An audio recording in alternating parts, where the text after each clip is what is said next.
These aren't just words from some dusty historical record. They describe a human catastrophe. They paint a picture of immense suffering hidden just beneath the surface of Japan's vast wartime empire. This was a price that wasn't paid on the battlefield. No, it was paid in the villages and the rice paddies by millions of ordinary people. And this was the empire at its absolute peak. This so-called Greater East Asia Co-Prosperity Sphere. It was a territory that was promised liberation, promised mutual prosperity. But in reality, it became an engine of extraction on a scale that's, well, it's almost impossible to imagine. To really understand the tragedy that unfolded, we have to look away from the front lines of the war. We have to journey back to a single violent act that happened years earlier, a political assassination in a quiet Tokyo neighborhood. Welcome to Inside History HD. Together, we will peel back the layers of narratives long locked away in the archives of history. So our story, it doesn't begin with a general or a soldier. It begins with a statesman.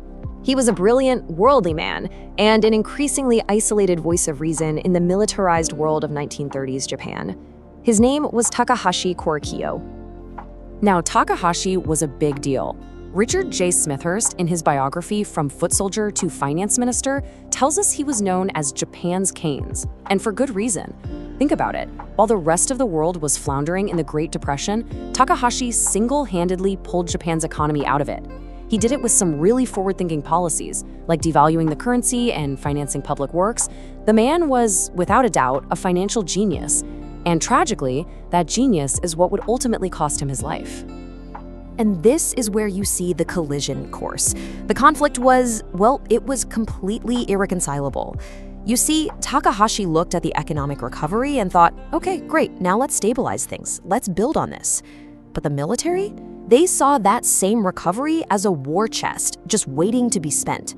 The source document, column number 1, How Japan Financed War Spending, puts it pretty mildly. It says when Takahashi proposed cutting military spending in 1935, it caused friction. Honestly, friction is a profound understatement. What he was doing was challenging the very soul of their expansionist ideology.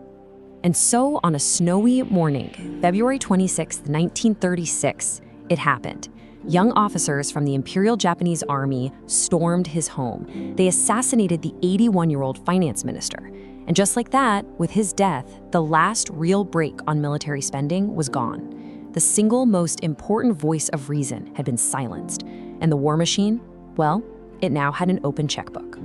You know, the real irony here is what happened next. In the wake of his murder, the very financial tools that Takahashi had so brilliantly created for recovery, they were twisted, they were co-opted and weaponized for total war. All his pragmatism was gone, only the mechanism remained.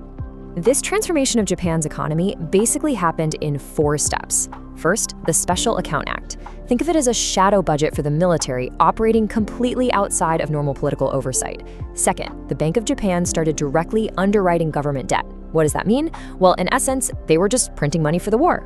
Third, the big industrial giants, the Zaibatsu, these huge family-owned empires like Mitsubishi and Mitsui, were completely mobilized for war production. And finally, as the analysis architecture Kokwada Imperium Japan details, the public was forced into patriotic savings and buying war bonds. The nation's entire wealth was being funneled directly into the conflict. So what was the result of all this? What's the final number? According to that same source, column number 1, the total expenditure from that special military budget between 1937 and 1945 came to 155.4 trillion yen. It's a colossal, almost unbelievable sum. And it was made possible only because the one man who would have forbidden it had been killed. And with that money, the war machine began to roll. First, this financial power fueled the conquest of Manchuria, securing a critical resource base on the Asian continent. Then, it allowed Japan to sustain a draining, brutal, and seemingly endless war in China, a conflict that was just consuming men and material at a frightening pace. By 1942, the empire was just vast. But here's the thing. It was also desperate. This massive war machine was literally starving for the very resources it needed to keep going. Oil, rubber, tin, food. And the only way to get them was to expand even further into Southeast Asia. And it's right here, in the occupied territories of what we now call Indonesia, that we discover who really paid the price for Takahashi's death. Because the cost of that 155 trillion yen budget, it wasn't primarily paid by the citizens of Japan. No, it was paid by the conquered peoples of a distant archipelago. A Cambridge University analysis, Finance for Japan's Occupation, reveals the brutal truth. The war wasn't just financed with bonds in Tokyo. It was financed through systematic exploitation and the economic destruction of other countries. The cost was, for all intents and purposes, outsourced. The way they did it was devastating. As documented in Dampak Penjajahan Jepang di Indonesia, all key economic assets, plantations, factories, banks, they were just seized. Millions of people were conscripted into forced labor battalions, the Ramusha. And perhaps most critically, they enacted a policy of mandatory crop surrender. The entire economic structure of the islands was taken apart, piece by piece, just to feed the Japanese war machine.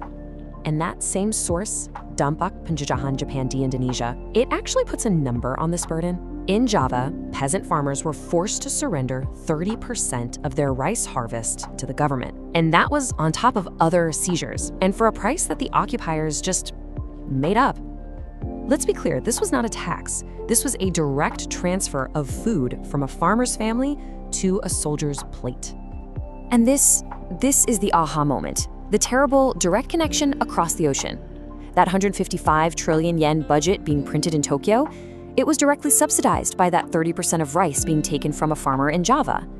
The financial decision made in the halls of power in Japan, a decision only possible because of a single murder, was paid for by the starvation of millions. One man's fiscal policy literally became another's famine. When you lay it all out, the chain of events is as clear as it is brutal. A political assassination removes the final barrier to unrestrained military spending. This spending enables a massive war of conquest. And that conquest was paid for by the systematic, engineered starvation of an entire archipelago. It's a straight line. The story of Takahashi Korekiyo is a chilling reminder, isn't it? It shows us that economic policies are never just abstract figures on a spreadsheet. They have profound, sometimes violent, and always deeply human consequences.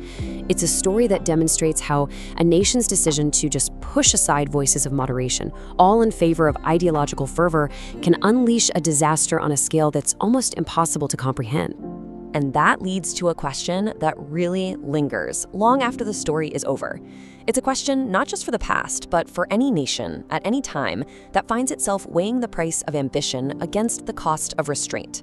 The echoes of that one choice, to sacrifice reason for ambition, are a warning written in the ledger of history itself.